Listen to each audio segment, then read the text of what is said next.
people who are staunch to that life, they don't get anything, Dodge.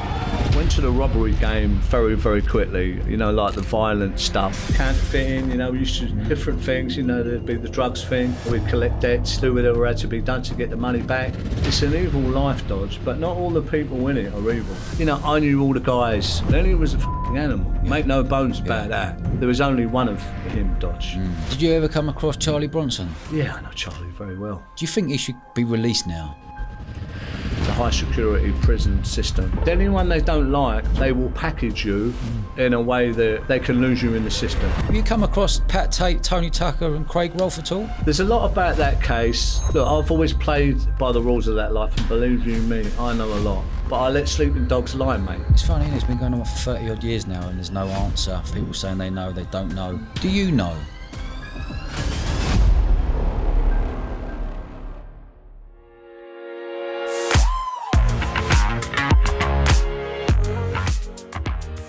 Stephen, welcome to the show, mate. It's nice to be here, Dodge. It really is with you. Yeah, mate. Really looking forward to this one. Let's roll all the way back. Where did you grow up and how did you become one of London's most feared gangsters? Well, we'll get into that, like the labels, Dodge, and all this. I was born here in England, in the UK, and then as a born baby, pretty much, 6 months old, I was taken over to Belfast because my family come from there, you know, my mother. But I ended up being left there until I was 9 years of age. Then I come back to London after that, England, London. So, you know, I formative years was there. Of course, it was right in the middle of the war over there. It's crazy because they call it the Troubles.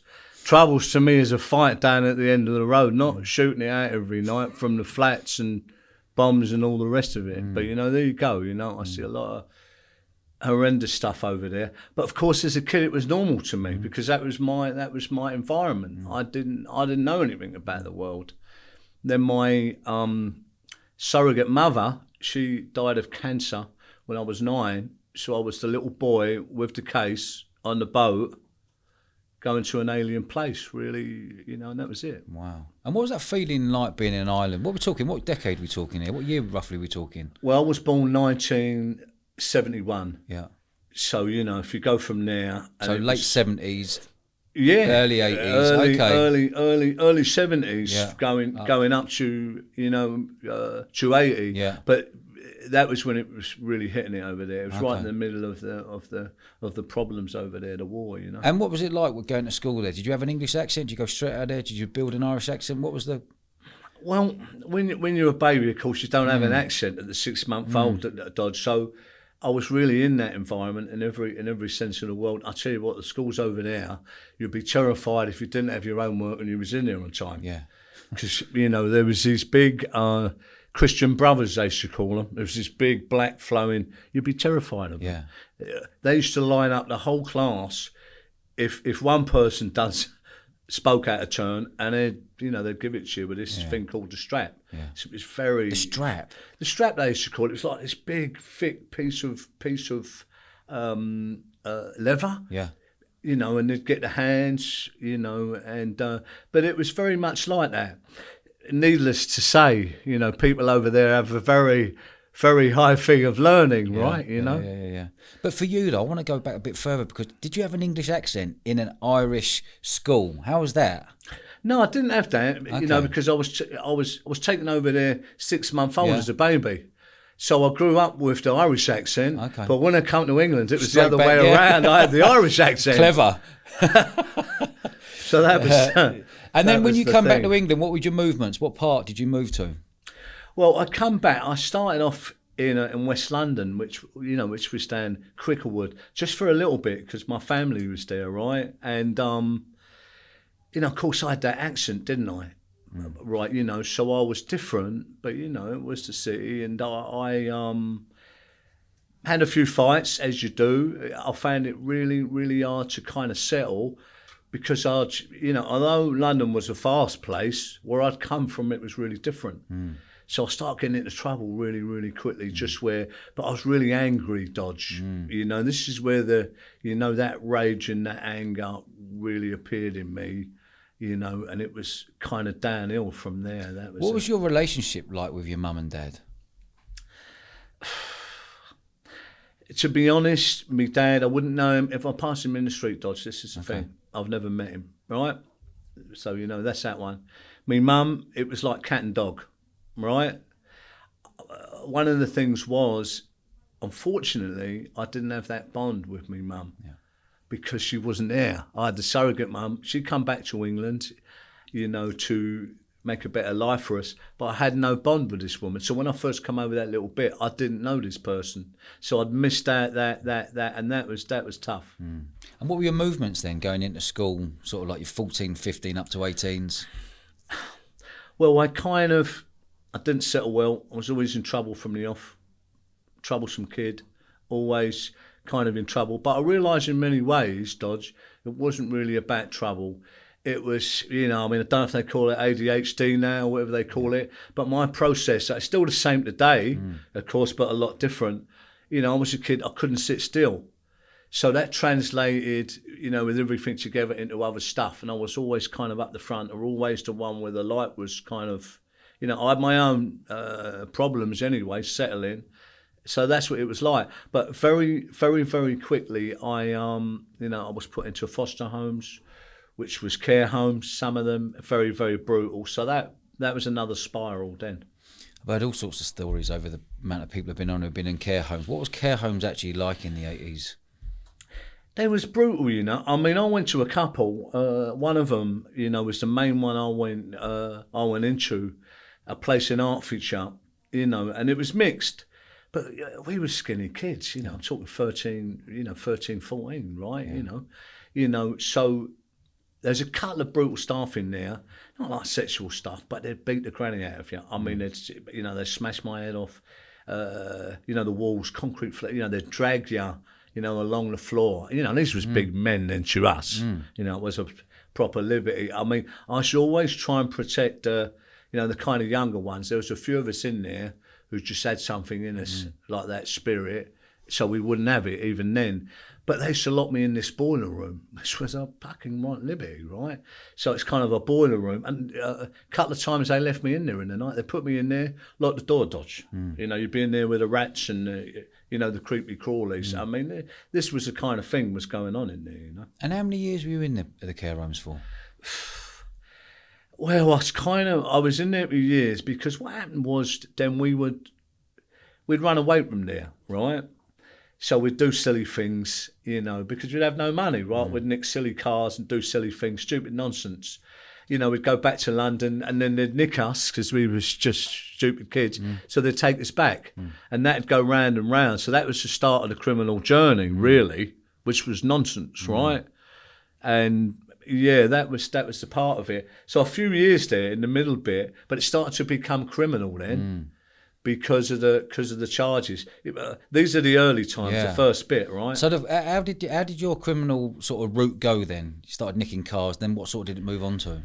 Well, we started, I went back to East London, which is where I grew up, in Bethnal Green. And, I had to fend for myself, as I always kind of had to done, really, when I come over to this country, right? That's when it really started. So the truth is, when we're young, we're always susceptible. We're looking to belong. We're looking for a family, Dodge, aren't we? Yeah. Right? We need that kind of thing. So I was susceptible to that, right? And of course, I got into the wrong company, like gangs and stuff like that, because I was a lot like them. I'd come from broken homes, right? I had to fend for myself. I didn't have that, emotional intelligence or instruction or clear boundaries or anything like that. So it's like birds of a feather, you flock together, as an old saying.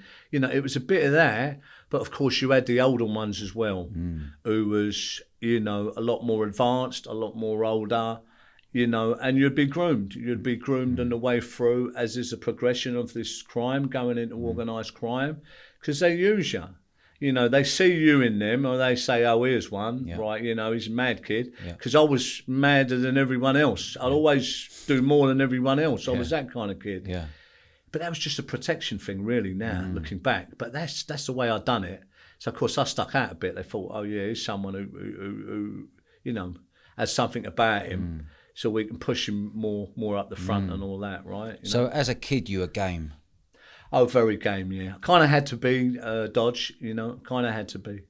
And giving me some examples, as you were growing through those sort of 16, 17, 18, 19-year-old, what was happening with you? Do you know what? I really kind of lost the plot. Where I am now in my life is a completely, you know, different place. But looking back with hindsight, I see just how damaged I was. Yeah. Right, you know, I mean, I get in silly fights. There was one I remember the first time I went away with this guy. It was over a stupid thing. It said something, you know, about a Walkman or something back in them days. So we got in a fight. I was fighting with him. You know, he was much bigger than me. And it was like, we're fighting, you know, like your kids, you're fighting.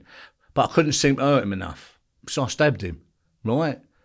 I mean, there's no point in that. It's just senseless violence. But I was so gone with it. That was okay to me because I'd already been dehumanised and I was, you know, I was quite damaged already at that point. Did you find that going to the care homes you were massively hurt? That you didn't have your mum and your dad there? Look, looking back now, you know, I'm a self-development expert now. It's many moons, right? How old are you today, Steve?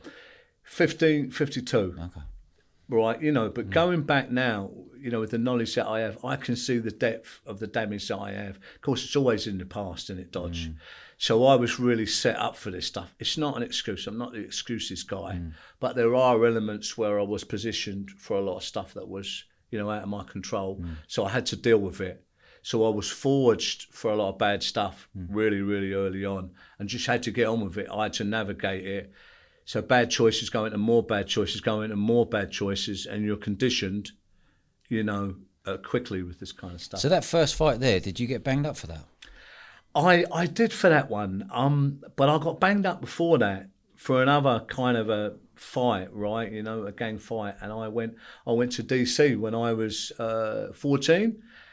You know, and I remember the only thing, detention centre it was called then. So this was a short, sharp shock. It was like an army camp. You go in there, everything was on the double. It was marching, you know, all of this game, right? Yeah. So, you know, they're trying to really sort you out, right? Whack some discipline into it, basically. This was the thing about it, right? Yeah. But, you know, that was the University of Crime, the first one. The only thing I remember about it was I was so bad even then with the court. So they postponed the court date till 10 days after my 40th birthday so they'd get me in there so they could, you know, put me away. That was the start of the prison thing, you know. And what did you go in there for? It was GBH, but it weren't like a serious one. This is my first thing. Yeah. It was ABH, but they didn't make it GBH, and it was a fight, right? Yeah. But, okay. And then how did that progress then? You went on to your next fight, having a tear up over a Walkman, stabbing someone. What did you get for that? I got 12 months, if I recall, for that. Okay. Yeah, 12 months. Which was nothing, really. I mean, look, you know, I remember. How old were you when you got the 12 months? How old was I? I must have been, can't have been more than 16. Okay. Something like that, Dodge. Yeah. I mean, I remember because I stabbed him twice, right? You know, I was having a fight with him. And I remember, you know, it wasn't us getting beat. I couldn't hurt him enough. It's just like crazy. So I escalated it. You know, I stabbed him, you know, a couple of times there. I think, you know, it was a bad thing, you know. But, you know, he wasn't on death's door. Yeah. It wasn't no big, long knife. Yeah. But it was a very, very serious thing, right? So, you know, I suppose even at that age, 12 months was quite, you know, the sentence that they give me, right? You know. And did you see that like as a bit of a badge of honour getting banged up around all your peers around you at that age? Do you know, it's so sad to say it, but absolutely I did at that time. It was like, you know, I'm up and coming. I'm going to be more than everyone else. You know, you don't fuck around with me. Yeah. But, you know, apart from all of that nonsense, you know, the translation of it was actually nothing to me at that time to do that, right? Do you know what I'm saying? And that was the thing about it. And what was it like being that sort of age going, right, I'm now got 12 months, I'm going to be in prison for this amount of time, or I'm going to do 6 months or whatever? Prison is never an easy time, Dodge. Yeah. You know, and as much as you think you're doing this stuff on the street or whatever you're involved in, going to prison is never a nice experience, right? You're losing everything. But when you hit prison, especially as a youngster, it's coming back. I remember now. I went to, oh God, what's it called? Feltham. Yeah. Feltham for that. So that was the first taste of youth custody, as they used to call it. I fought my way all the way through that. Yeah. Literally, all the way. I mean, it was stupid stuff. Like I can remember, because there's all gangs in there, and it's eat or be eaten, right? Yeah. But, I'd go into the, I was the kind of guy, I'd go into the yacht plate, and I had loads of black friends. I still do. I grew up with them, but there'd be gangs of them in there. And if you was kind of like, they'd take people's canteen and all this kind of nonsense. I wasn't going to have that, was I? But I'd go in. So you make a stand and you like thing, right? So I'd go through. I can remember in there an instance. I went through the yacht plate where you get your dinner, and the guy behind the yacht plate had been, giving me a bit, kind of testing me to see if it was. And I remember I said something, what are you like? So I just jumped over the yacht plate, started doing him there and then, right in front of the screws. I mean, it's, seriously, right? I mean, it's madness. But that kind of, do you know what I mean? That kind of weighed in them days. What do you think made you so angry? Do you know, the anger and the fearlessness thing? I've done a lot of work on this, obviously, but I think, looking back now, because the anger was to really drive a really burning trail for all the really serious stuff was to come later.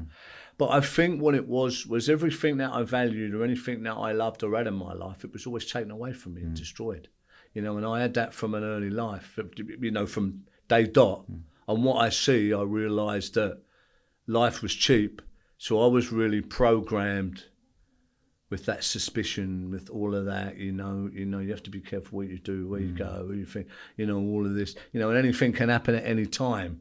So it's about survival. So it's these intrinsic, really basic human kind of things that I was always working on. So then when you got out there, what was your movements? How were you earning money? What were you doing for a pound note? Where were you living when you come out of Feltham? Yeah, I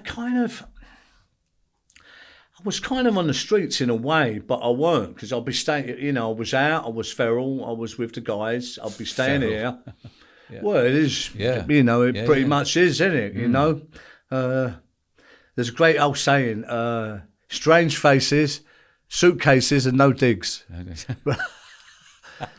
Seriously, it's like that. I'd stay here, I'd stay there, you'd have you'd be with a bird here, you'd think you're only a kid still, but you'd be with the guys, and you'd basically be out turning you around to anything where there was a few quid. Around that time, even at 15, 16, there'd be guns around us then. That was the first experience, there'd be guns around us, people with guns around us. So it was the serious stuff, and it went to the robbery game very, very quickly, like the violent stuff, because that was the quick hit where the money was. But anyway, where there was money, where you'd move stuff or take that there or go and do that, or go and weigh him in and, or go and get that money from him or do this or do that. All this kind of stuff. This was the early stuff, right? Well, in that early stuff, going up through that, so we're talking like mid-80s, late 80s now. When were you starting getting into the proper robberies?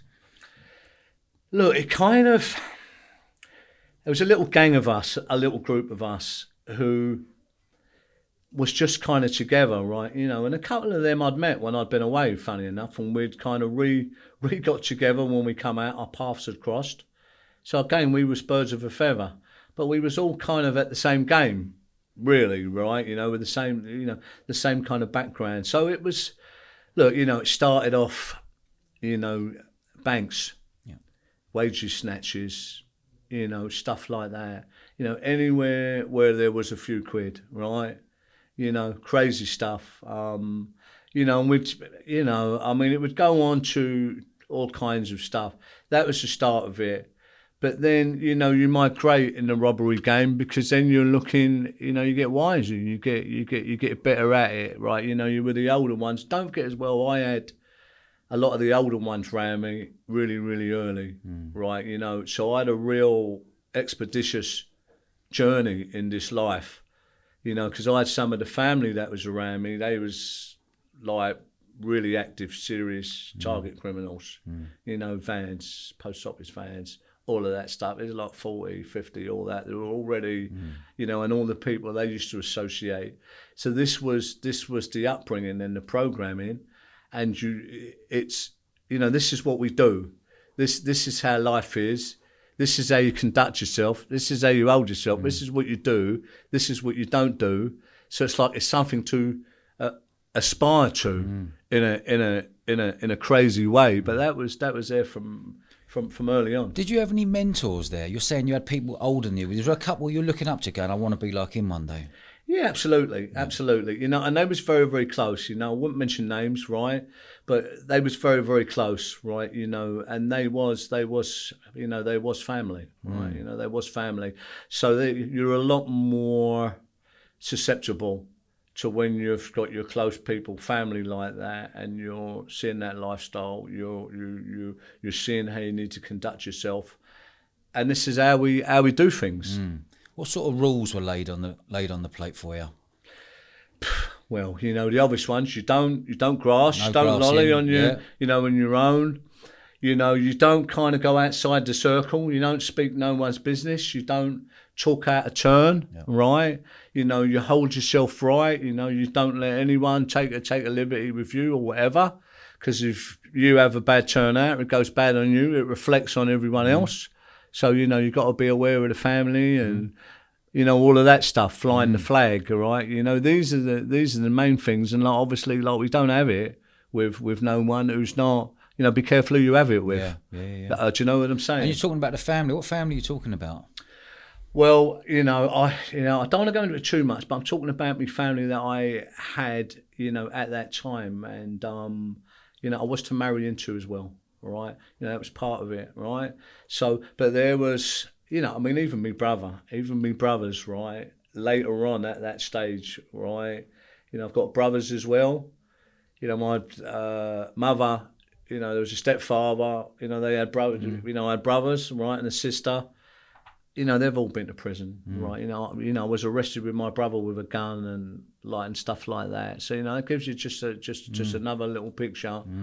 About the dynamics of kind of the close but the outer family. And it must have been a lot harder back in the day to get hold of guns than it is today. Late 80s, we still talking here? Early 90s? Yeah, I mean, to us it weren't really dodged, to be honest. I mean, I know what you're saying, and it was kind of hard because people, they used to come to us, like to get guns and say, like, Steve, look, you know, I've got such and such, like, money, I'm looking for a... You know, and it was a lot of the drugs guys and the younger ones, you know, because they was coming up, you know, and these was quite big in their own. These was to become very big, but even they couldn't get them. But for us, you know, there was a few people. We had a few people, you know, and it wasn't that hard to get them. Anyone who's well connected can get hold of anything these days. And it's the same back then in early 90s and whatever, I think it's always like this. It's who you know necessarily. You need to know enough anyway, but then it's definitely not who you know, kind of what you know, right? Yeah. And what was your movie? You mentioned drugs there. Did you ever get involved in the drugs game? Look, you know, I mean, I did. This is the thing here with this, you know, there's no holds barred, right? You know, and I don't do I cut the fluff, right? You know, and I'll go straight to it. Drugs was around then. We was kind of really big at that time. It was the ecstasy scene. Late 80s. I love you. The rave scene, late 80s. Yeah, the rave scene and all that stuff. Cocaine was about then, Charlie, but it was just kind of a little bit of like powder, and it was more seen for the celebrities or people who had a right few quid. Rock stars or the foot. Well, this was the thing. I mean, we used to get it because we was right in the middle of it, right? But that was the thing, right? You know, so it was a lot to do with that, you know, and we was involved. You know, at that time heavily in other stuff because, you know, they used to call me king of the clubs at that time, Dodge. Seriously, mate. You know, 7 days a week I was out. I was one of these kind of guys. And I was young, you know, you're having a good time. But, yeah, we was really out involved in all that kind of scene. So, yeah. And back in the day, were you carrying anything? Did you ever, when you were going around, were people after you for anything, or were you protected or looking over your shoulder? Were you ever carrying anything with you? Truth is, pretty much all the time, mate, to be honest. I mean, look, you know, I had a real thing. It's in my book, The Monkey Puzzle Tree, Camden Palais, where there was a little firm there. It was a drugs thing. We'd fell out with them. So, like, you know, we had to liven them up. We took them down somewhere in West London. We took all their stuff off them with guns, give them a few slaps down there and left them, right? So, you know, it was all that kind of stuff. Shouldn't have done that, but, you know, it was who catches who first. and it was madness, right? You know, it was just the times. But, you know, about 2 months after that, we used to always say, because we was doing all that stuff, you know, if you rave, you go out with a firm. But of course, I'll be out all the time. And I'm like, you know what I mean? I really didn't have any fear. You know, really, in them days, I didn't dodge. You know, so I went out, Camden Palais, I was in there, walked into the Champagne Lounge. They were all there, the whole firm of them. I've got a bird with me, you know, and they're like 9-handed, all the top boys.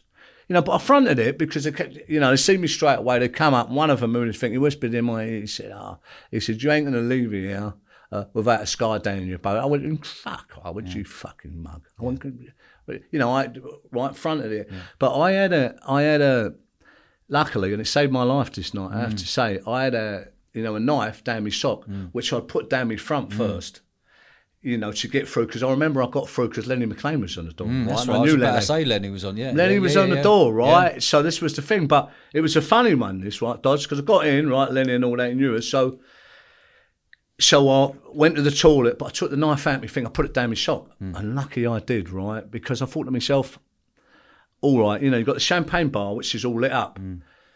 But outside it's all the dark and the music and the, right, you know, and all that. And I was a little bit out of me nut, to be honest. All the music and all that, right? But I, you know, kind of knew, right, if I make a move now to come out of here, they're going to make a move, right? You know, and they did, right? So as I went to go out, you know, it's an open plan door. There's no doors. You know, I went to come out. One of them's come over the back with a bottle, smashed it clean in my head, right? Now, you know when you actually see colours, like red and blue, like you've taken. So I went down with it, all that colours thing, right? Proper whack. But I just kind of knew, Dodge. I knew if I go down here, they're going to cut me to ribbons, right? Yeah. So there's something that I took the force of it. But when I went down, I went straight to me socks. So when I come back up, I had the knife there like that. So they're all around me, and they 4 of them come on, and they're saying, use it, right? So we're having it. And it's crazy because there's blood dripping down my thing. And now there's all these birds eat up saying, you know, leave him. So I'm going, fucking get away from me. Because every time they try and come around me, you know, these people are trying to come in, they're going to finish it. Yeah. So, you know, this is what happened, right? So, look, you know, I had to get away from there. You know, I had to, you know, I was never going to win that one. I'd fronted it with them. I didn't think they had the thing to take the liberty, but, you know, they know we're going to come back, right? But they did. You know, it is what it is. It's that life. So I got off, right, you know, but I went downstairs and I remember I had to go through all the people down there dancing and all that. Now, people are looking at me, Dodge, and thinking, what's happened to this guy? They're like, you know, they're like that. So I got down there, you've got the doors there, which are, you know, the doors which you go out, right? So I kicked the door and I got out, and there's a little alleyway down there, down the side, it took me out, you know, and I ran down there. So, of course, the alarms have gone off. Someone's at the doors, right? So the bouncers come running down there, right? As soon as they've seen me, they said, what's happened to you, mate? What, you think we take you back in? I said, no, mate. I said, I'm all right, mate. I said, I just need to get home. Because I thought, I don't want to go around and take me around to Lenny now. Yeah. And it's going to be mayhem in there. I said, no, mate. I said, I'm all right, mate. I just need to get home. So, you know, I'm going down the road now and thinking, I don't want to be nicked. I can't be seen on the street now, old Bill. They're going to come straight on me and saying, what's the thing with you, mate, right? Because blood was streaming out because it's like a little cut here, right? So anyway, I got through there. But I phoned up a friend of mine, you know, my lot, and I said, look, come down here. I said, they've done me, right? So, you know, this is just a typical, you know, example of them days. But, you know, they come down, then they was down there, right, my friends, right? You know, and they brought a lot of tools down there. There was flare guns down there. There was guns. There was swords. There was the whole lot.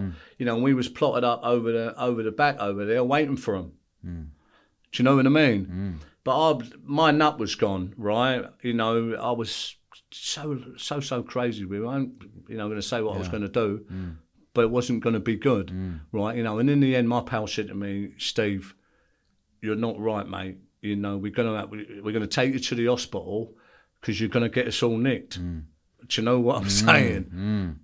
It's just a little example. So that, you know, but it was that kind of a thing. There was too much of that, Dodge, really. It went on everywhere. Huh? It went on everywhere, didn't it? Camden Palais, Hammersmith Palais, whatever clubs it was, that was the times. What was your relationship? I never met Lenny. What was your relationship with Lenny like?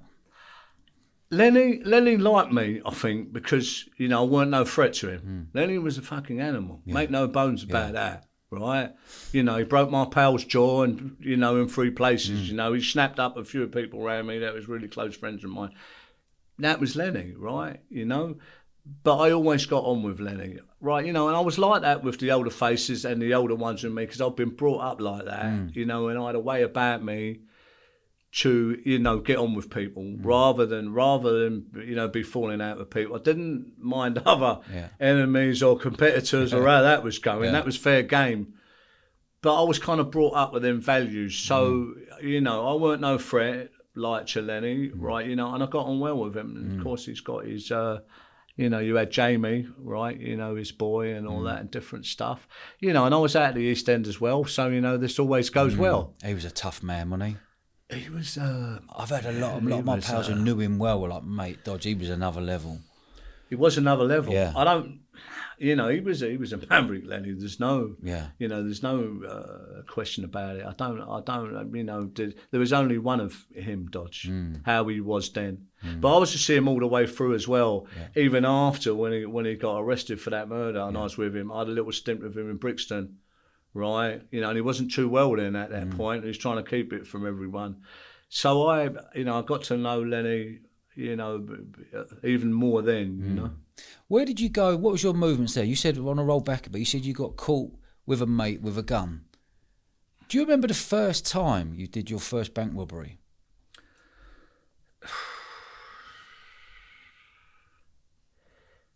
Yeah, there was... Kind of, because there was a few, right? You know, and by bank robbery, it's a funny kind of... Because we started doing the banks and the wages snatches and all that stuff really early on in the day. It was a bit... We used to wait for them to come out and do them, which is a bit different than going in there, but it's still bank robbery, right? Do you know what I'm saying? Depends how you want to skin a cat. Yeah. So just for the listener out there, because there might be younger listeners, back in the day, everything was cash. You knew everything was cash. You knew all the wage slips are going to be in there. What was your thought process when you're going, right, I know the timings, I know who's on the door there, I know who's going to be dropping the money off. What was the plan? Well, you know, the things you would look at, when it was to pavement, you know, across the pavement, you'd know they'd do dummy runs. So, you know, you'd never take the first couple anyway. It was pretty much 25 grand, you know, they wasn't sure to take across the pavement. You know, so you knew that, right? You know, and we knew anyway. By the time we get them, you know, once you open them boxes, you've got it's like a little plastic thing in there with a zip. You don't need to count it because it's got everything it's got with the money, how much it's got in there. There's 17 grand and checks, whatever, right? But there was crazy stories. I'll tell you one. I was in a car with a guy, right? You know, and we took a box, right? And this guy, in a funny way, I kid you not, he had one eye. He was a one-eye getaway driver, this guy. Right? But he was one of us, right? So he just happened to be here. Come on. Yeah. You know, you're going to do, right? Your turn. You know, because he could be trusted in that way, right? Anyway, so, but when I jumped in the car, I took the box. When I jumped in the car, right, you know, and this is a really, really built-up area. I won't say where it was, somewhere in East London, right? When we got in there with the box, you know, all of a sudden, the dye come out in the car, the whole red dye, the whole car. So he's crashed into the railings. I said, what are you fucking doing? Anyway, he'd already crashed into the railings. So I'm like, disembark, right? Yeah. Disembark, out. You know, now this was madness because, I'm close to prayers because I can hear the sirens everywhere, you know, and I know what they're like. When they come, you know, they're going to close down that facility quick. You've got a big chance you're going to be nicked there, right? So it's quite a thing, right? You know what I mean? You're racing with that. You think in prison going to be nicked. It's very serious, right? You know, you're going to get 10 years for that, right? Straight away. So we kind of split up. I had the box, right? But, you know, I've gone around the back of the flats and all the rest of it. You know, I've opened up the thing and all that. I've got rid of the box. So I couldn't be running with a box. Yeah. I had to bust that box quickly, right? Took the money out of it, which is in the little plastic thing. Never forget it. It was a boiling day, right? You know, like I hear the police coming, Dodge, right? And I know that I can't stay on the roads. I'm going to be nicked. This is happening really, really fast, by the way, right? They're closing in. So there was this bit of grass kind of thing. You know, when I see a couple of people sunbathing there, you know, I had to make a decision. So what I'd done, I took off my top, blatantly there, right, because I couldn't have like moved or like ran. I'd been nicked. Simple as that, right? You know, they was on it. So, you know, I put the money on the thing, the gun and all that, put my top over it, and I was there like that. Listen, I'm telling you. No, I'm telling you, right? But, you know, of course, I'm like, you know, I think I'm going to be nicked here. Right? I've got all them feelings going through me. Do you know what I mean? What's going to happen here with this, right? But I have to look like a sunbather. I have to hold it together there. Like I'm chilled. I'm not chilled, mate. You know, anyway, the old bill coming. But they do that thing. I don't know, you know, they do that thing in London is they'll pull right up and they'll just kind of stop, right? You know, have a look at you. Yeah. You know, like see if you react or not. See if you react. You're going to spook. Yeah. You're going to run. Like you know what you. So they've done that to me a couple of times. Honest to God, just come up like that, and they was. But then they went off again. I thought this is like fucking torture. Just. But anyway, you know, I kind of got out of that, and you know, about 15 minutes, 20 minutes later, I thought, right, I've got to get away from here. You know, I was kind of close in a place where I knew some people, right, in the flats and all that. So, you know, I made the bolt for it, right, you know, and I can remember it was still kind of early morning time, right, you know, because I went round my pal's flat, you know, on the second floor. You know, so I go up there, I knock on the door, he comes out in his dressing gown. All right, he says. I says, all right. You know, I says, do you know where I've been? Right? You know, he's just woke up. It just goes to show the stark realities of life, Dodge, doesn't it? You know, but I'd put the other bits in that in a little bag, right? This little bag that I'd picked up, this little brown kind of bag. You know, so I come in anyway and I'm watching him, you know, so I put the bag on the little kitchen bit that he had. You know, it's only a little flat in the East End. So he's making a cup of coffee. He used to serve up a bit of gear. Yeah. Right, you know, cocaine's doing all what he's doing. You know, this guy, this is his life, right? So anyway, he sees the bag. He's like, oh, what's that in there? Of course, he has to have a look, doesn't he? And when he looks, he says, where's it back? Come round here, bring that round here. I said, listen, do you know where I've been? You know, I said, you're lucky I'm here. So, of course, that was another story. And when was the time when you got banged up and got 17 years? What was that for? Well, it's for armed robbery. You know, what happened, Dodge, was I'd had 3 trials at the Old Bailey. So the first one, I beat it. The second one, you know, we was nicked in the city, Liverpool Street, round there, right? But I was nicked for a gun because the car drove away, which was stopped by the old building, and they found, you know, there was a gun underneath that. They said, done a move, you know, I put it out, I slung it under the car, right? So we went to the Bailey the second time and was found not guilty, conspiracy to rob, guilty of the firearm, 2.5 years. So done a year for that, and then they give me home leave, right? Because my son was born then, Sid, all right? Now, so I come out, Dodge, and outside's crazy, right? You know, I mean, there's about, you know, in the East End at that time, I remember there may have been about 30, maybe 25 armed robbers, really, really active, really hardcore, like active. We all knew each other. Well, the ones we didn't, we knew like who they was. We'd all worked together at one point or whatever, or, you know, was going to work together or whatever. But there was an old building who was called Albert Patrick, which is really crazy because I've met this guy many, many years later. He was the commander of the flying squad. But they was just, you know, they was very, very crooked. You know, and I know that because after I got my 17, they went in there, the ghost squad, they see fit up kits, they was shooting people, they was planting guns on people. So they took apart rig approach flying squad. these were the times, right? That's why I say that. So we was clearing up, a lot of people in my family, people close to me, they all went. We got 14s, 10s, 12s, a lot of big cases, all different kinds of cases, right?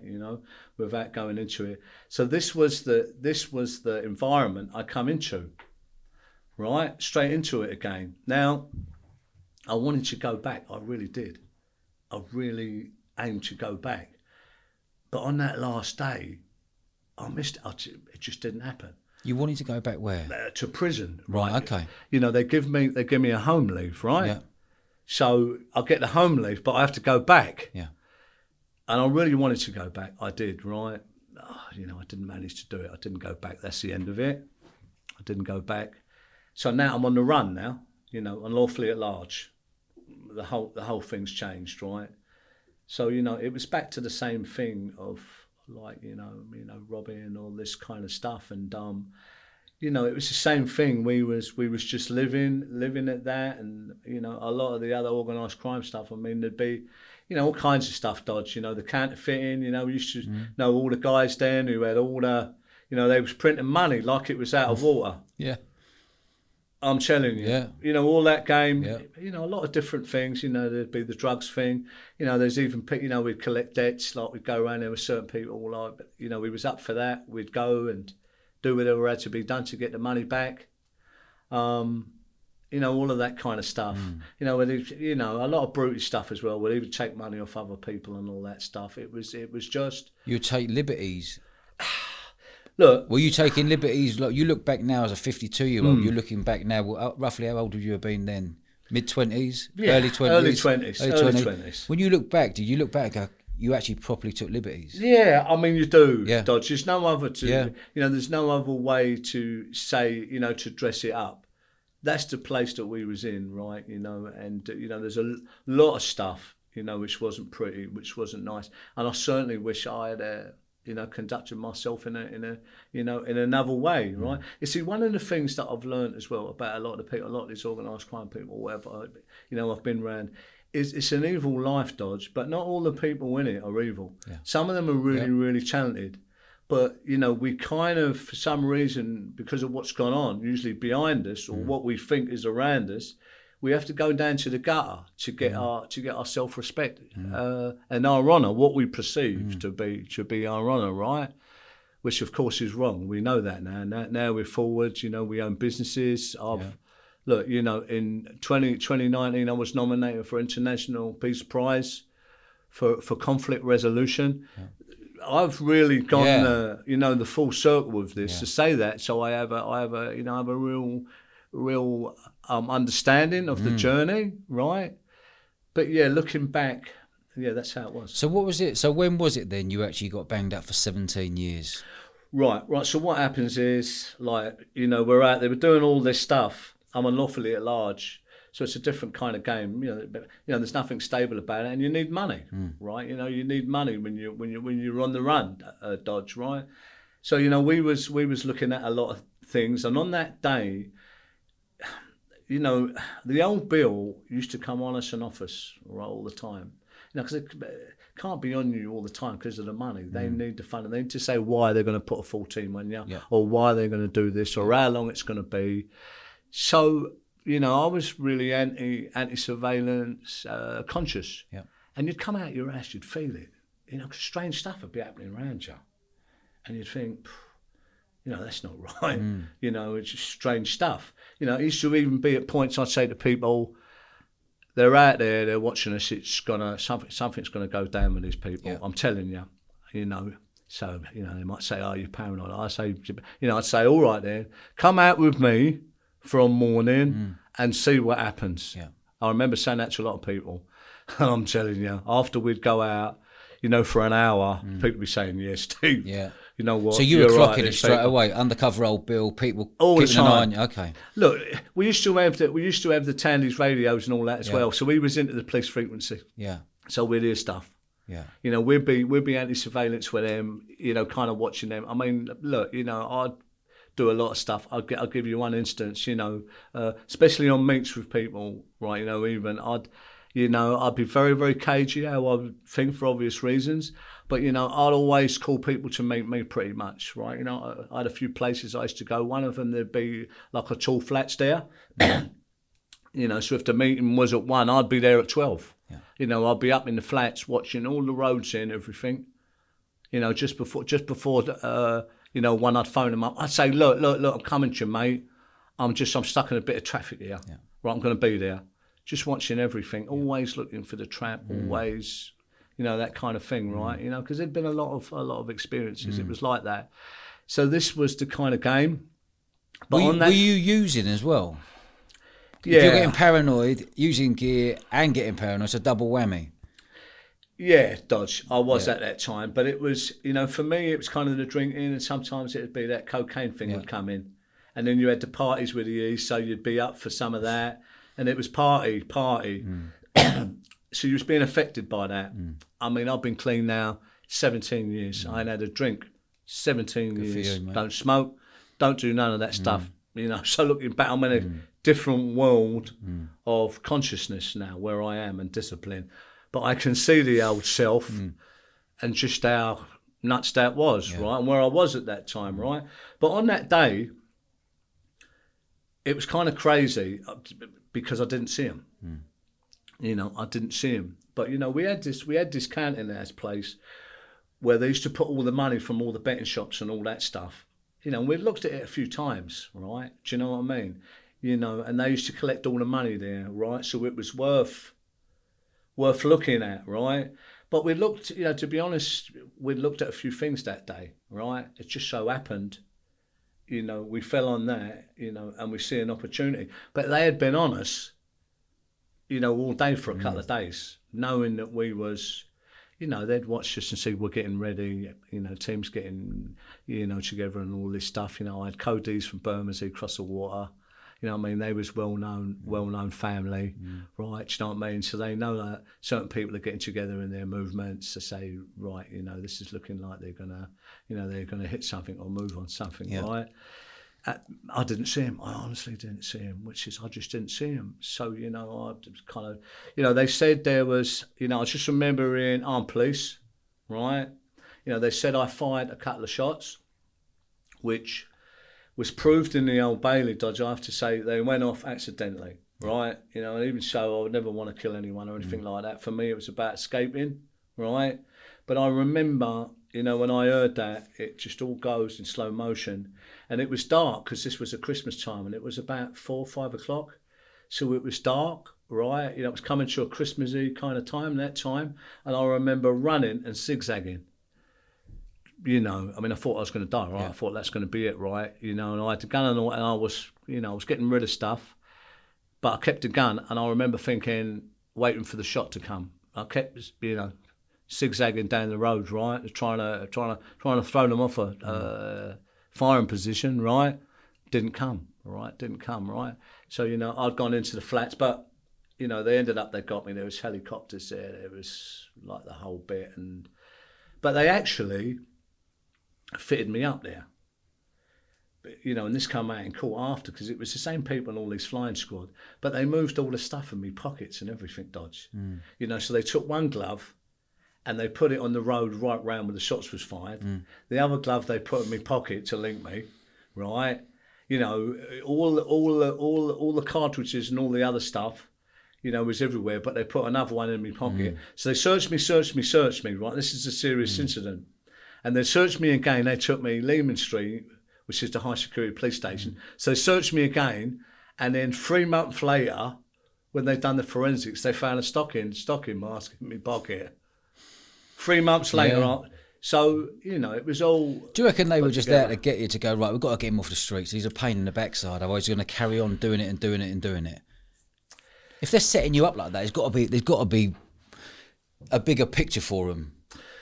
Look, this is part of it, Dodge. Most of us know that. And kind of when you're in Broad and that kind of thing, when I remember how it was, or that cat and mouse game, to them it's fair play.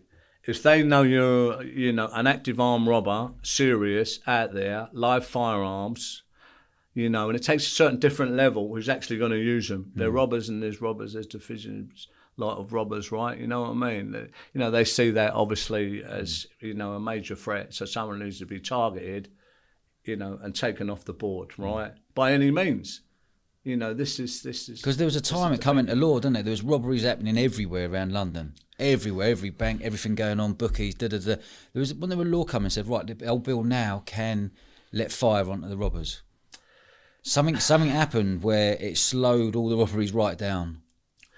Look, I have to say the truth of that one, Dodge, is a couple of my pals was actually killed by him there, right? One was on home leave. You know, they shot him through they thought he was going for a gun, but he weren't. He wasn't armed. You know, they shot him through the windscreen of the car, killed him. Another friend of mine was shot 7 times. 7 times. Lived, right? Another friend of mine was shot in the leg. You know, they didn't have guns on them. Yeah. This was where the fit-up thing was coming, because they had this fit-up kit, which was gun, balaclava, all this. You know, they found it in the thing, fit-up kits they was calling it. You know, and I read all the paperwork after, and it was crazy, Dodge, because they were saying, you know, when this police officer shot so-and-so in good faith, I thought, well, how can you shoot someone in good faith? You know, and then they didn't have a gun. So, of course, they had a problem. And this is where they was coming in. Planting. Okay. Right. And it was all in the paperwork. Yeah. And they all got, I'm telling you, they didn't get nicked, none of them. But there was kind of 4 or 5 of them who was the nucleus, who was at it, really bent. You know, I tell you, they was doing crazy things. They were setting up robberies, for God's sake. Yeah. One of their main tricks was, you know, they had all the grasses who was giving them all the information.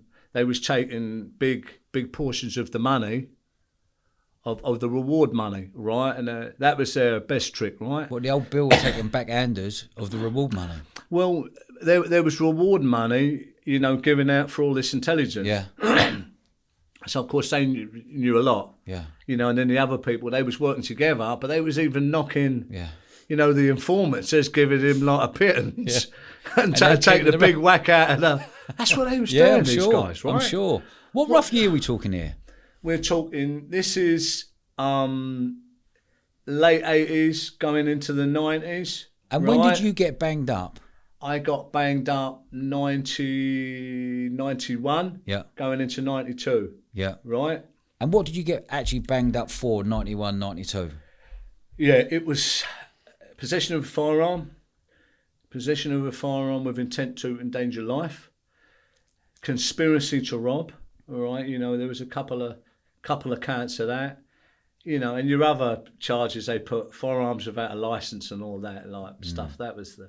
And when you were in court that day, how many years did they give you? I remember because we had a trial, right, and the place was filled, Dodge, and it was really, really contrived day it was. Where were you? The Bailey. Yeah, okay. Again, right, the Bailey. And it was a big thing because we'd screen fit up. And of course, there was a lot of stuff going on with this, right? And it was crazy because the flying squad, they was taking us to court all tooled up and all that. And it was just stupid. You know, because they'd be sitting there laughing. You know, and in a really kind of messed up way, they was a reflection of us. It was a stupid game. That them, he's like, you know what I mean? Right, this is what it was like, just to give a window of how crazy this is, how stupid it is, right? But they was, you know, really at it as well behind the scenes. So there was a lot of people in there with this, and we'd said they'd planted evidence and all this, so you can imagine what it was. But I got 69 years, right? You know, we got 69 years, but it was all concurrent, you know. And I remember sitting there, Dodge, and it was just like 12 years for this and 11 years for that and so much years for that. All I was listening for was the biggest number, because I knew that was the one they're going to come off, you know, and the rest would be concurrent, you know. So I heard the 14, conspiracy to rob, and then they made the other 3 was the thing consec. So that was the 17. Wow. What was that feeling like when they said to you, right, you've got 17 years, Stephen? Again, it's kind of surreal because it's so messed up, because when I was in that Bailey going through that, and it's a tough thing to go through a trial like that, right? You know, with your life, you know, your life really there, right? And the balance is, when I got it, it's like I always knew I was going to get a lump of bird like that or a sentence. you know, and I remember I looked at, you know, I looked at my code there, and I remember there was a bit of a, on the thing. I mean, look, you know, we both felt it, but like, I remember that, and then we walked down, you know, and I shook his hand, you know, I said, well, you know, that's it then, right? You know what I mean? You know, we'll have to get on with it now, you know, and that was the start of it. I remember that, you know. And what was prison life like for you? Did you get into Cat A prisons, B? What was it like? What did they put on you? Yeah, I was Cat A, right? You know, it was high risk at the start. Yeah, double A. So you know, I was in, I was in Brixton in the unit there in the SSU, right? That's meant to be brutal, Brixton, isn't it? It was crazy when we was there, right? Do you know what I mean? It was crazy, honest to God. You know, you're up on the top up there, and it's, you know, it's a prison within a prison. You know, that was the start of it. Sterile area when you come out, all bomb-proof doors, and it's, you know, the start of the Cat A thing, right? Because they were still building Belmarsh unit then. That hadn't been built, otherwise we would have been there for, you know, higher risk, exceptional risk. But then it was there, you know, and then, you know, I got moved from there, and I remember, you know, they put me in Wandsworth because they said that they had intelligence I was trying to smuggle a gun in to escape, right? So, you know, there was a big thing about it. Even police was called in. They interviewed me the whole bit in the prison, right? But, you know, they said to them, look, you know, after I got my, you know, my sentence, they said, look, you know, the security implications of taking this guy, you know, to court again over this and the sentence that he's got anyway, it doesn't make no sense to pursue this, right, on what it is or whatever. So it was all left, right? That was the start of it. So, look, you know, I mean, not to say this is their intelligence, what they was saying. You know, of course, these people are never always right, of course, right? But when you have that kind of exposure or your name or whatever comes up in that kind of a way at the start of a sentence, and obviously you're marked anyway, right? So, you know, I went to Parkhurst then next, right, you know, in the Isle of Wight, which was one of the best places to be then. You know, all the faces was there then, all the names of today, all the proper people, right? You know, all of them, anyone that you can think about, right? You know, you Eddie Richardson, I used to play badminton upstairs, and I can go on and on and on. Right? What about, did you ever come across Charlie Bronson? Yeah, I know Charlie very well. There's a lot about me and Charlie in the thingy, right? You know, I got very, very, very close to Charlie because, you know, the truth is I'd done my sentence quite badly. People cope in a different way, Dodge. I would never advise people to do it the way I, you know, done it. I mean, the truth is, look, you know, I have to say, I see them break a lot bigger, harder, stronger than me, mate, every day of the week. But there was just something in me, there was that little bit of me in there that I just wouldn't give it up. I think that was my sanity or my self-respect or that little bit of my personality that was left. That I thought, if I give it up, I'm going to die. So I'm going to fight for it. So, you know, I've done a lot of solitary, you know, about 4 years. A lot of gang stuff in there still. You know, I see people killed in there in front of me. There's a lot of violence in there. And, of course, you can't escape from in there. You just go round and round and round. So you have a beef in there. It might go on for 10 years. Yeah. And you keep going round because you're all Cat A's together. You're all in it together. But, you know, you have your really good friends, your really people. But, of course, you have other people you're not so friendly with. So you go round and round in this system, and yeah, I was, you know, they classed me then as one of the most disruptive prisoners in the system, you know. And they say all this. I mean, you know, these are just labels, but they built Woodhill Close Supervision Centre in Milton Keynes. You know, they built that in Marion. I remember, you know, they spent 15 million on it or whatever. You know, it's another prison within a prison. You know, it was a crazy gaff. But when they selected Charlie Bronson to go there, he was 7th, and I was selected, you know, as number 8 to go there after him. So, you know, it just shows you like the times. How would you explain you as a personality inside prison? Look, you know, I knew all the guys, right, you know, and I was there. You know, you have to remember there's a lot of guys, Dodge, even now I see them, and they talk stuff and this and that, but they weren't there, right? You know, they weren't there, you know, and it's crazy, right? But, you know, the thing that I say as well that's really funny about this criminal stuff or crime stuff or the prison stuff, what it was or what it, you know, I'm in a place where you would say to yourself, who wants to be any of that stuff anyway? Yeah. Do you know what I mean? That's not a life. Who wants to be the boss of anything? Who wants to be living a life like that? It doesn't show that you're using the best of your abilities or your talents, does it? Let's be honest. So, you know, I don't glamorise this stuff or anything like that. You know, I certainly went through it. You know, I certainly walked the walk, all of that stuff, wore the T-shirt. You know, I was released as a Cat A as well. You know, I'd done 11 years, 9 months. I was released as a Cat A. They had observation on me from the gate. That's another story. But look, my experience is really, really easy, is that the people who are staunch to that life, they don't get anything, Dodge. Of course they don't. You know, their arch enemy number, you know, they do everything to break you and wipe your nose in it, so they take you apart. You know, there were certain people, certain big names or whatever you want to call them, you know, was having 10, 20-year runs on the street. You know, how's it possible? We know how a lot of it's possible because a lot of them was in bed with the old bill. It's just a game. So, you know, if that's the kind of life that we're talking about, it is what it is. It's the same all over the world, right? But, you know, the place that I'm in is, you know, people say to me as well, they say, look, Steve, was you bad? Was you mad? All of this stuff. I say, you know, no. But yeah, you know, it would have been all of them things at some point. Of course, you have to own that, right, and be accountable for your actions. But I just had the courage, I had the timing, you know, I had the intervention, I had the circumstances, I had the opportunity and the support to find my way back to myself. Yeah. Right? That's a big difference because that's meaningful change. You know, this stuff is many, many years behind me.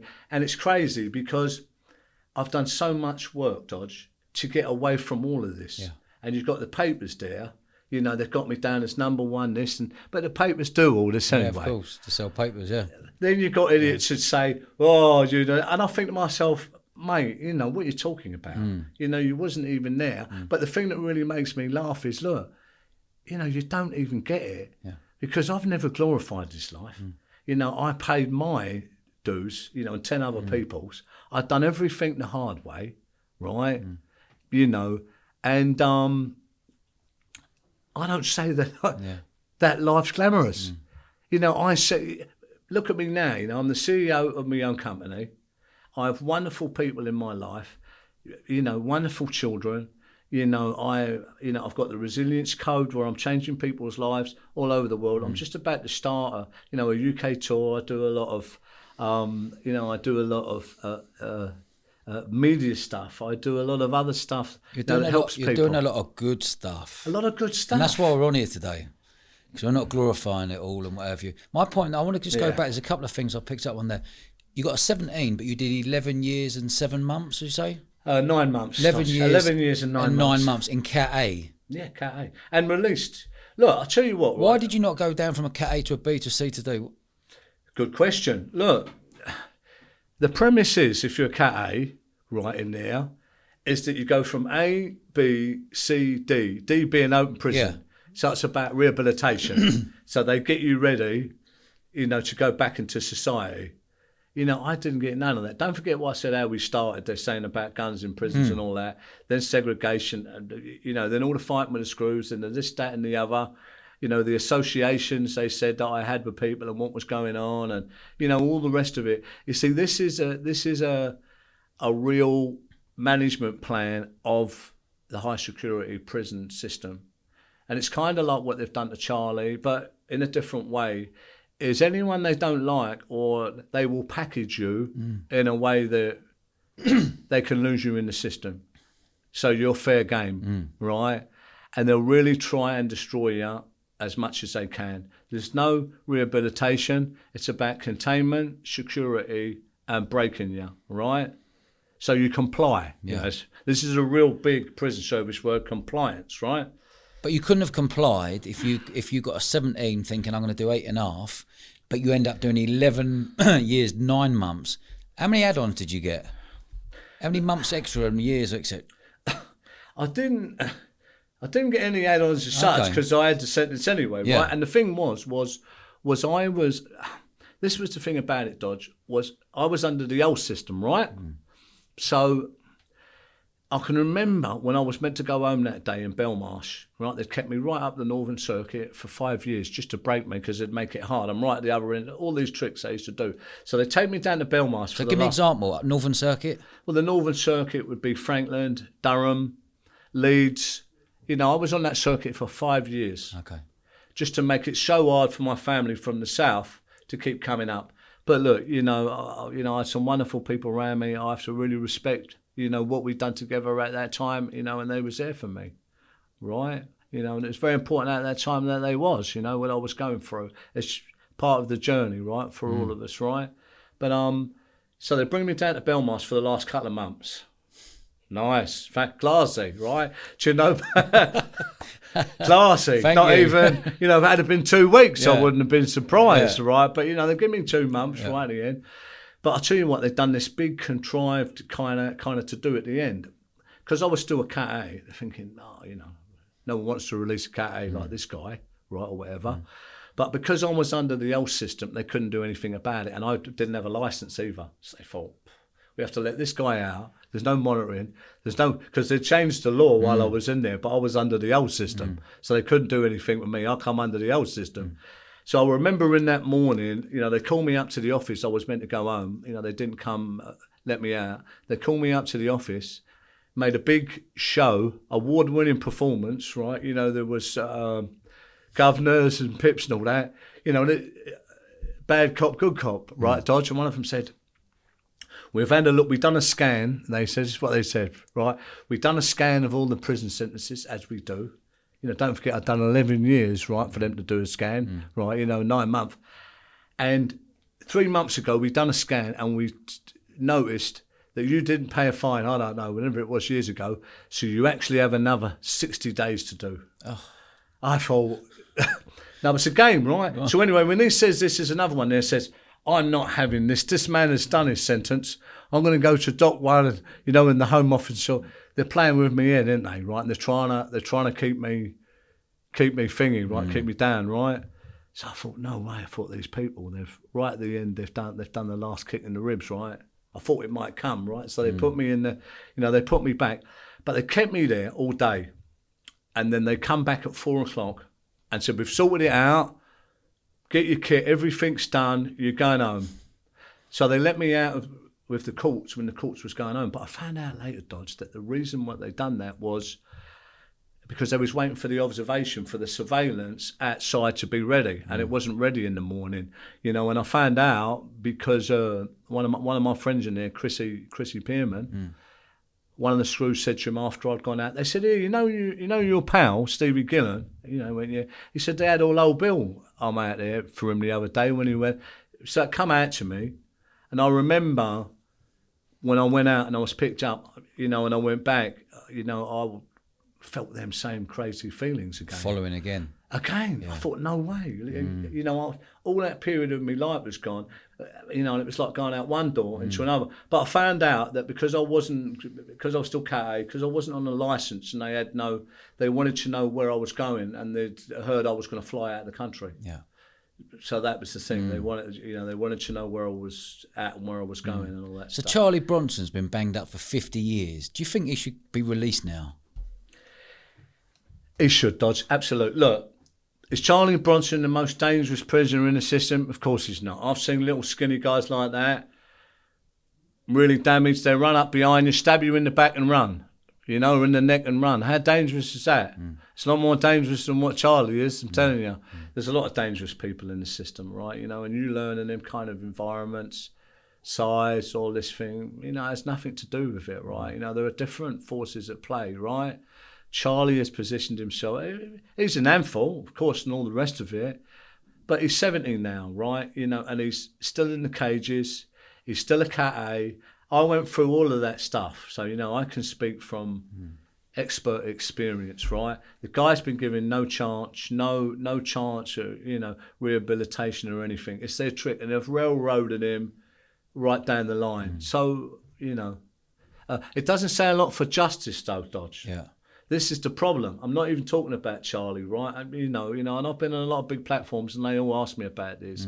And I say, look, there's a lot of other things at play here, because if you're gonna say we're the law, and you have to pay for a crime in the judicial system, that what you've done, then the other side of that is that when you go back into like society, you need a fair chance, and so does society when you're re-entering it. So you can't have your cake and not eat it, But this is what they're doing. So it's double standards, and it gives out a really, really bad message. Do you think that if he got let out, he'd become a hero? And then the government and the police and everyone wouldn't want to see that? Look, that's part of it. Obviously, he's got this kind of media brand and all this stuff that they've branded him with, so he'd be like this performer. Absolutely, of course they don't want that. But look, if you take all that stuff away, right, the hype, they haven't give Charlie a chance, the opportunity. I think he should be let out. Mate. I think he should be let out. He's 70 years old. Yeah. Do you know what I mean? He just wants that last bit of freedom. He ain't going to go and do anything stupid now. If anything, he'd probably be nice and calm and relaxed because he's enjoying the freedom. But there's a massive argument, both sides, isn't there? Look, the other part I'll say on Charlie, because it's worth mentioning this about Charlie, right? Yeah. Just to cut the fluff in it. Everyone talks all the bad stuff, and they're great at throwing stones, aren't they, Dodge? Yeah. Right? But none of them are in a position to even know what they're talking about. He does a lot for charity. 70 years of age. Even all them psychologists are saying that at that age, all the risk diminishes totally at that age. So if you want to, go by their standard as well, or he's got that, does a lot for charity. He's a really good artist. He wouldn't have to get himself in any more trouble, would he? Yeah. It'd be all right to get by with a few pounds, right? Might be a bit of a media circus for a while, but that's going to change as well. That'll calm down after a while. It'll calm down after a while, wouldn't it? I think they should release him. I do too. Yeah, I do. What are your thoughts? Have you come across Pat Tate, Tony Tucker, and Craig Rolfe at all? I knew Pat quite well. I knew Tucker, right? I even knew Jasper, right? I knew Mickey Steele. Jasper's the one who kind of Billy Jasper. He come in after, right? Who was, he kind of. You had the people who come in. He was saying that it didn't, happen with that grass them all up, Mickey Steele and all the rest of it. It happened a different way. I knew Jasper. Jasper was around in the old days with us. I mean, he was shot in the nut and everything. Billy Jasper, in the old days. The last time I see him, I was in Brixton with him. Billy Jasper. But, there's a lot about that case. I was on Essex Murders, like the Sky, the Sky series. You were on that documentary. I am, yeah. There's a lot about that case, which hasn't been told and can't really be told in a way, because there's some people involved in it who have passed now, who was involved in other ways, but who was kind of really put up for being involved in that. But look, at the end of the day, right, Dodge, I'm not going to go into it. Look, I've always played by the rules of that life, and believe you me, I know a lot, obviously, a hell of a lot. But I let sleeping dogs lie, mate. Yeah. Of course I will. It's not my business anyway. I let sleeping dogs lie, right? I've always talked about myself or what we're doing or where it's been appropriate. I don't need to, I didn't do all them years what I've done to suffer like that to be something that I'm not, right? So it is what it is, right? It is what it is. There's a lot of people for and against, but, I knew all them people involved in it. It's funny, isn't it? It's been going on for 30 odd years now, and there's no answer, full-on answer. People saying they know, they don't know. Do you know? All I can say is that, as I said, I know a lot of stuff, and we hear a lot of stuff. Most of this stuff, I have to say, is bang on the button, right? Within the circles that I was, some of it's not, of course. It's a bit window dressed or a bit spun. So that's what I can say. Are there any names that spring to mind in the prison system over the years you've gone, fuck it, he's one of the hardest and toughest men I've ever come across? There's been a few. There's been a few. There's different kinds of toughness, Dodge, and there's different kinds of hardness. As you know, physical toughness. Absolutely. Right? Do you know what I mean? You know, that gameness, that courage, that warrior thing? Absolutely. But I've learned, right, especially, look, there's two kinds of violent people. Generally, and this, concerns a lot of the real, the real hard people I've ever met. They don't necessarily like violence. They see it as a tool, but they'll use it if they have to, or definitely if they're cornered, right? Yeah. That goes for a good 80+% of people. But then you have a smaller bit that are not too well in a sense, and they thrive off it. They get a buzz off it. It's like a drug. So that's the two different kinds of like violent people, how they use violence. But I come from the former. It was a tool. Didn't really like violence, but I'd use it. And I'd use whatever level of violence at a certain time I felt I needed to. A lot of it was about protection or survival. Pretty much, right? But I've learned in later years, certainly, where I am now, that of the four strengths, mental, emotional, spiritual, physical is the lowest one. Yeah. When you're really there, as a human being, right, where you can create wonderful things, move wonderful things. I'm talking about big things in the world. Then it's emotional, mental, and certainly spiritual, absolutely, which are the keys to the real depth of courage, toughness, resilience. So you did 11 years, 9 months in the Cat A, which I couldn't think of anything worse personally, Steve, but you done it. You've moved on in life. You're a different person you are today. Tell me what your world looks like today. Because I'm seeing you everywhere. I'm seeing you in books, I'm seeing you in movies, I'm seeing you in documentaries, I'm seeing you do your own business, live shows. Tell me exactly what you're up to. Yeah, I mean, I can remember, first thing, I'll go back a little bit just to so people can get an idea of the real kind of change here in the moments. I can remember 2 years before I come out of the big sentence, I was still in Woodville Unit, right? And Millennium Night, I remember. When everyone was out, it's big Millennium Night, right? You can only imagine everyone having a good time. I can remember I made a decision. I was on my knees in that dark cell as it went into the Millennium, and I said my little prayer, right? To the higher power, the big man, whatever you want to call it up there. And I said, look, I realised I had to, I was destroying myself. I had to sort it out, right? And I wanted to change everything, and it was going to change, and that was going to be it. And I was going to go out there, and I was going to be the best that I can be. I remember doing that because it was a moment. Of course, I would have never, thought I'd be anywhere now doing. But, I always say, Dodge, to people, life doesn't give us what we want, it gives us what we become. And it really does, right? So it doesn't matter that we fall down a bit or we have a hard time or we make some bad choices. We are limitless possibilities as human beings, and we can change it in a moment. We really can in the field. How do we want to do that? What do we want to set up the next hour, the next day, the next week, the next... That was, it was a big start of a journey for me. So, I went out, of course, I transformed my life, right? I started with nothing. I had to change everything, I see someone I remember, right, and they said to me, he was like a kind of early mentor. He said, Steve, you only need to change one thing. I said to him, what's that? He said, everything. He said, everything. I'll never forget it. So clever. Yeah. I mean, I had an intellectual understanding of what he meant in Dodge, but I didn't get it in the deeper levels where I needed to. Now, of course, I do. Of course, he was right, but that was the journey. So now I've got my own company, co-founder of Raw Media Creative Studios. We build a lot of global brands there. We're also very big in film, TV, book to film, all that stuff. We're international, privileged to work with some amazing people, around the world. Very, very creative. Of course, we work very hard at that. We continue to work very, very hard at that. Part of it, of course, is getting the right people into my life. but you do that when you change from the inside out. It's an inside job, right?